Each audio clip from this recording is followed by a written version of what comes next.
Poster পড়াকে ঘিরে চাঞ্চল্য। পোস্টারে প্রার্থী বদলের দাবি জানিয়ে আদিবাসী বৃন্দের নাম উল্লেখ করা হয়েছে। কিছু পোস্টার রাতারাতি ছিঁড়ে ফেলা হলেও বেশ কিছু এখনো দেখা যাচ্ছে। অভিযোগ, উড়িয়ে সনদ সর্দার এটিকে বিরোধীদের চক্রান্ত বলে দাবি করছেন। তার বক্তব্য, ভোটে হারার আশঙ্কায় তৃণমূল অপপ্রচার চালাচ্ছে। অন্যদিকে তৃণমূল ব্লক সভাপতি ইমাম আলী গাজীর দাবি, এই ঘটনায় তৃণমূলের কোনো যোগ নেই। তার অভিযোগ, এটি বিজেপির গোষ্ঠীদ্বন্দ্বের ফল এবং প্রার্থী নির্বাচনের ক্ষোভ থেকে এই পোস্টার করেছে। সন্দেশখালীর বিজেপি প্রার্থী সনদ সর্দারের বিরুদ্ধে পোস্টারে লেখা, সনদ সর্দারকে অবিলম্বে প্রার্থী বদল করতে হবে। পোস্টারটি আদিবাসী বৃন্দদের পক্ষ থেকে মারা হয়েছে এমনটাই লেখা নিচে। সন্দেশখালী বিধানসভার নাজাট এলাকায় পোস্টারে ছেয়ে গেছে। কিছু পোস্টার রাতারাতি ছিঁড়ে ফেলা হয়েছে, কিছু পোস্টার এখনও আছে। যদিও এই বিষয়ে যার বিরুদ্ধে পোস্টার, সেই সনদ সর্দার বলেন এটা বিরোধীদের চক্রান্ত। লোকসভা ভোটের নিরিখে সন্দেশখালী বিধানসভায় তৃণমূল অনেক ভোটে পিছিয়ে আছে, তাই ভোটে হারার ভয়ে এইসব অপপ্রচার করছে। বিজেপিকে এবং সনদ সরকারকে ভয় পাচ্ছে তৃণমূল। আমাদের বিজেপি দলের মধ্যে কোনো গোষ্ঠীদ্বন্দ্ব নেই। যদিও এই বিষয়ে সন্দেশখালী 1 নম্বর ব্লকের সভাপতি ইমাম আলী গাজী বলেন, এই পোস্টারের ঘটনার সঙ্গে তৃণমূলের কোনো যোগ নেই। এটা বিজেপির গোষ্ঠীদ্বন্দ্বের ফল। কারণ বিজেপির কর্মীরা হতাশ। তারা চেয়েছিল সন্দেশখালী এলাকার কারুকে প্রার্থী হিসেবে দেখতে, কিন্তু যাকে প্রার্থী করা হয়েছে সে এখন বসিরহাটের বাসিন্দা। তাই থেকে মেনে নিতে পারছে না বিজেপির কর্মী সমর্থকরা। আর 2024 সালে লোকসভা ভোটের আগে সন্দেশখালীতে যে আন্দোলন হয়েছিল, তার ফলে 2024 সালে লোকসভা ভোটে একটা প্রভাব পড়েছিল। এখন আর সেই প্রভাব পড়ার কোনো জায়গা নেই। তার কারণ সাধারণ মানুষ বুঝে গেছে সেই ঘটনা বিজেপির ষড়যন্ত্র ছিল। মহিলাদেরকে সামনে রেখে বিজেপি চক্রান্ত করে সন্দেশখালীকে অশান্ত করে তুলেছিল। যে মহিলাদের নিয়ে আন্দোলন গড়ে তুলেছিল, বিজেপি সেই মহিলাদের ভেতরে কাউকে প্রার্থী করতে পারল না। বিজেপির এতটাই খারাপ অবস্থা যে একজন ভালো মহিলাকে পেল না সন্দেশখালীর থেকে প্রার্থী করার জন্য। তাই বিজেপি দলের মধ্যে ক্ষোভ তৈরি হয়েছে। আর এটা সেই ক্ষোভের বহিঃপ্রকাশ। এবার বিধানসভা ভোটে বিজেপি প্রচুর ভোটে পরাজয় হবে। ব্যুরো রিপোর্ট, রাজি নিউজ নেটওয়ার্ক।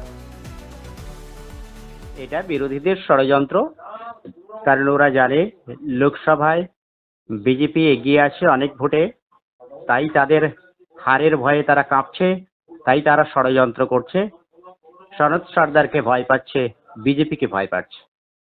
কিন্তু শাসক দলের তরফ থেকে আপনাদের যে গোষ্ঠীদ্বন্দ্ব উল্লেখ করা হয়েছে, যে বিজেপির গোষ্ঠী কোন দল, এটা আমাদের কোনো গোষ্ঠীদ্বন্দ্ব নেই। বিজেপির প্রথম লাইন হলো সবকা সাথ সবকা বিকাশ, তাই আমাদের কোনো গোষ্ঠীদ্বন্দ্ব নেই এখানে। মানে এই যে পোস্টার কোথাও কি আপনাদের মাথা ব্যথার কারণ হয়ে দাঁড়ালো? না না, আমি তো প্রথম আপনার কাছ থেকেই শুনলাম। আমি বলছি, এই যে আদিবাসীরা আন্দোলনে নামার হুঁশিয়ারি দিচ্ছে, তাহলে কি কোথাও ভোট বাক্সে প্রভাব পড়বে? না না, কিছুই পড়বে না। এটা বিরোধীদের ষড়যন্ত্র। ষড়যন্ত্র করে কখনো কিছু করা যায় না। বিজেপিকে আটকানো যাবে না। বলছি, সন্দেশখালী 1 নম্বরের ন্যাজার এলাকায় বিজেপির যে প্রার্থী, তার বিরুদ্ধে পোস্টার করেছে। বিজেপির প্রার্থী পছন্দ নয়, প্রার্থীপদ প্রত্যাহার করে নতুন প্রার্থী করতে হবে, এবং সেখানে লেখা রয়েছে যদি প্রার্থীপদ বাতিল না হয় তাহলে আদিবাসী সম্প্রদায় বৃহত্তর আন্দোলন করবে। বিজেপির তরফ থেকে অভিযোগ করা হচ্ছে তৃণমূল ষড়যন্ত্র করে এই পোস্টার মেরেছে। কি বলবেন? এটা সম্পূর্ণ মিথ্যা কথা। বিজেপির প্রতি আমাদের কোনো ষড়যন্ত্র নেই।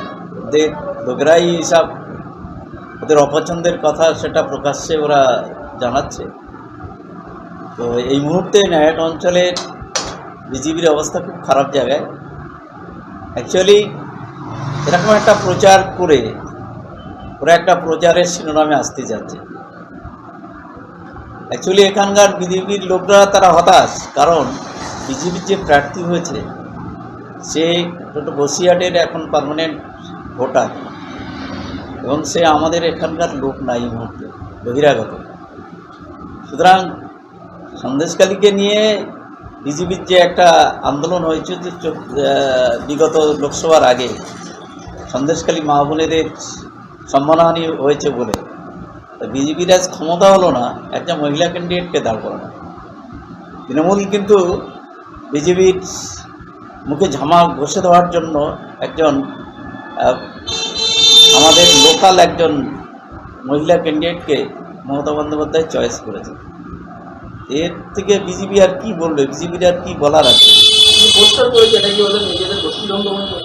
তা তো সম্পূর্ণ ওদেরই গোষ্ঠীদ্বন্দ্বের ব্যাপার। এখানে তৃণমূলের কোনো বিষয় নেই। আমরা বিজেপিকে কোনো কাউন্ট করি না। ওরা আছে একসময় একটা হাওয়া উঠেছিল, সেই হাওয়ায় ওরা এসেছিল। এখন ওদের বিষয়টা সম্পূর্ণ এখন অন্য জায়গায়। আপনার নাম? আমার নাম ইমাম আলী গাজী, ব্লক সভাপতি সন্দেশখালী 1।